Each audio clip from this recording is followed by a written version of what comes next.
Hey, this is John Wood, and I am speaking to you from East Rosebud Fly and Tackle in beautiful Billings, Montana. Today we're going to do a fly for you that I designed called the Emotion Detector. This is a great fly, and this color combination is really great for weedy lakes or rivers that have a lot of green weeds in them. It just seems to do very, very well. The light olive contrasting with the dark olive and the variants on the top really cause a lot of visibility. Anyway, let's get started. Now this is a two-step process. First we're going to build the tail, because as you noticed, there is a chartreuse tag on the end of that olive variant bunny strip. Now I've cut it to a 2.5 inch length, and then I've marked it at the 1/2 inch point. And at that 1/2 inch point, I'm going to use a little moisture off of a paper towel and kind of part this, get this fur dampened so it's easier to control before I get started. Now I'm going to take, and this is just a regular sewing needle. This is all you need for this step, but you do want to be careful not to ram that thing into your finger when you're putting this strip on here. So what I'm doing is just getting that right under the skin side and pull it on there. If you get too much resistance, don't pull too hard, you could break that. But you can see I've got that pulled up onto the needle. And that just gives us a base for tying our tag on to tip the end of that, give a little bit of contrast, and that's also going to give a whole lot of action to this tail in the water. When you swim it, it kicks. So right over that 1/2 inch mark, I'm going to start my thread, and you want it very, very tight. I'm using the 6/0, and I'm pulling this to the maximum tension. There we go. Clip my tag. Now I've cut a piece of chartreuse zonker strip 3/4 inches long, so it's going to hang off just a tad off the back end, and it's going to let that chartreuse kind of dangle out there in the water by itself. I'm going to do the same thing. I want this really, really tight. Give it 5 or 6 wraps. Again, moisture, make sure that that tail is contained. It's not going to get too much into my whip finish.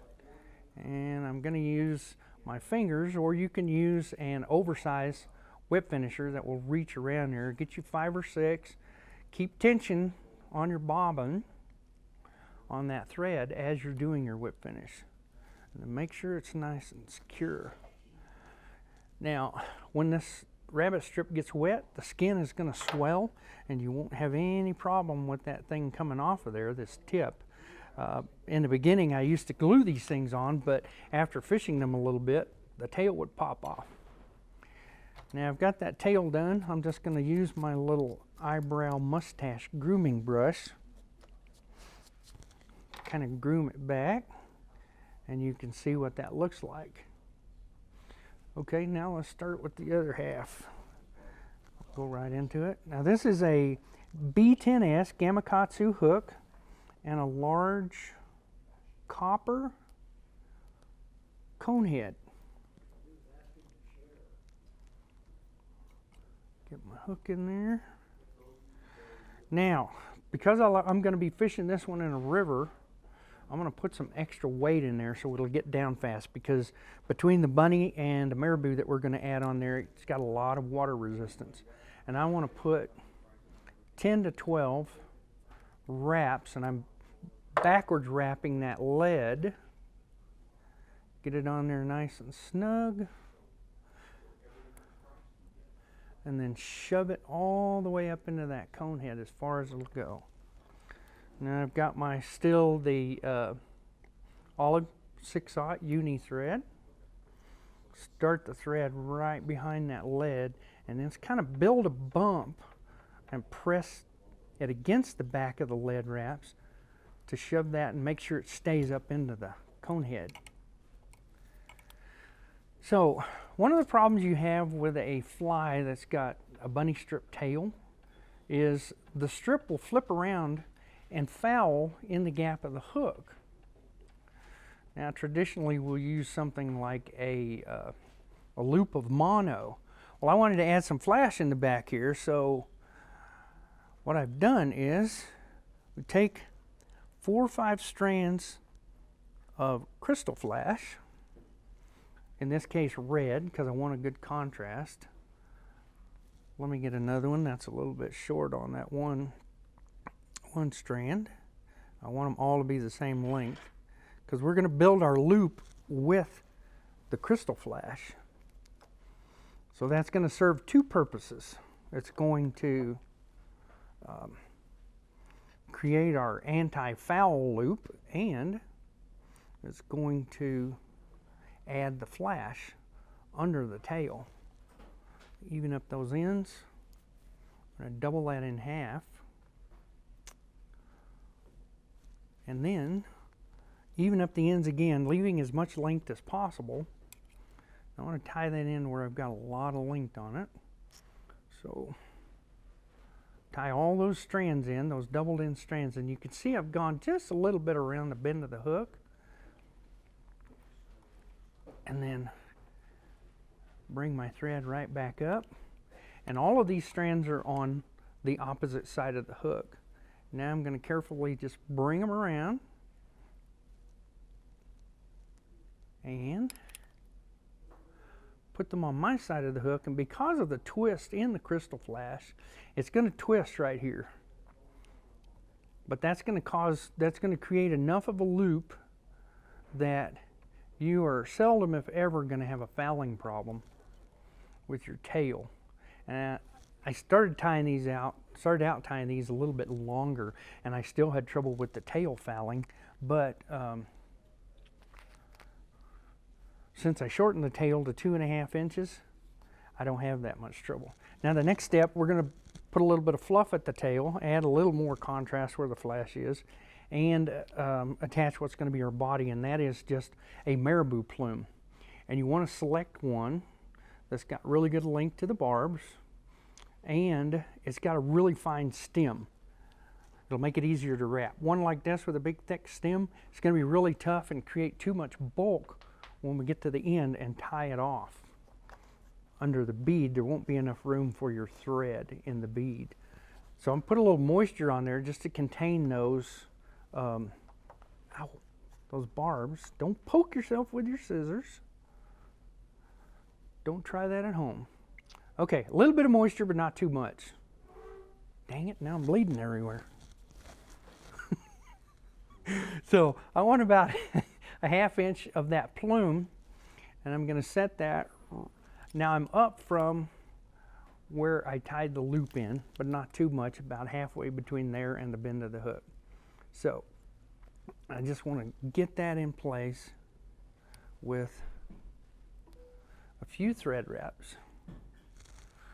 And I'm going to take my rabbit strip, I've dampened it a little bit and parted it so that the front end of the strip is lined up right with the bead, and the part is right over where I've tied in my marabou.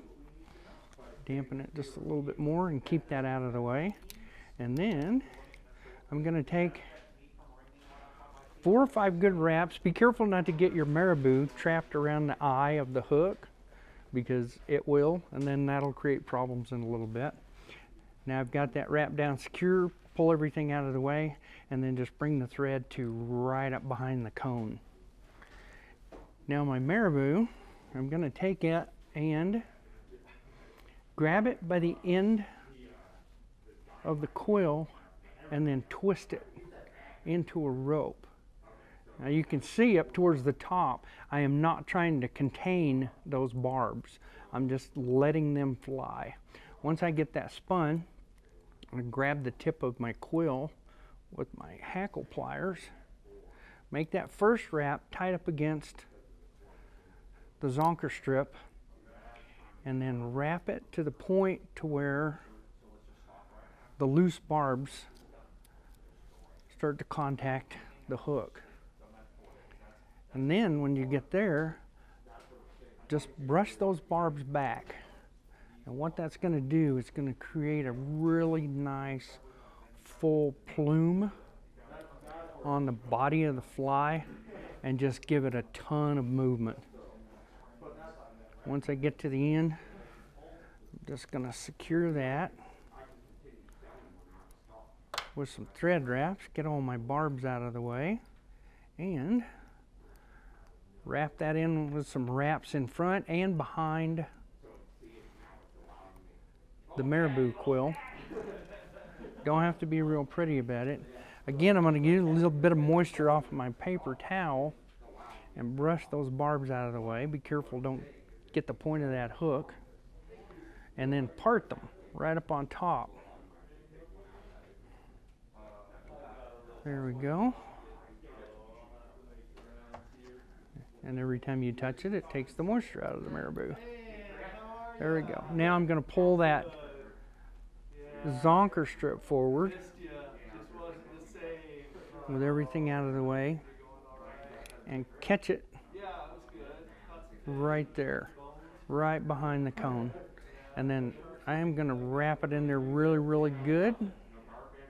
Make sure it's completely secured. You can put a little super glue or something on there if you want, but I don't really find that necessary because I've got so many thread wraps on there. Now I'm going to use my dubbing loop tool and create about a 3-inch long, maybe 4 dubbing loop. Wax that thing up a little bit with my dubbing wax. Don't worry about getting too much on there. You don't want it to be, you know, like big blobs, but do get a good substantial amount on there so it'll hold the dubbing that we're going to put in that loop. And try to keep your marabou contained with just a little bit of moisture. Don't need to put too much, just enough to kind of weight it and keep it back out of the way. Now what I'm using for my dubbing loop is an Arizona semi-seal. This is an olive. I'm going to pull it out in clumps and stick it into the dubbing loop and slide it toward the head of the fly. And I want this to be fairly substantial because I want that collar nice and thick. Once we get it twisted, I'm going to brush out the loose stuff and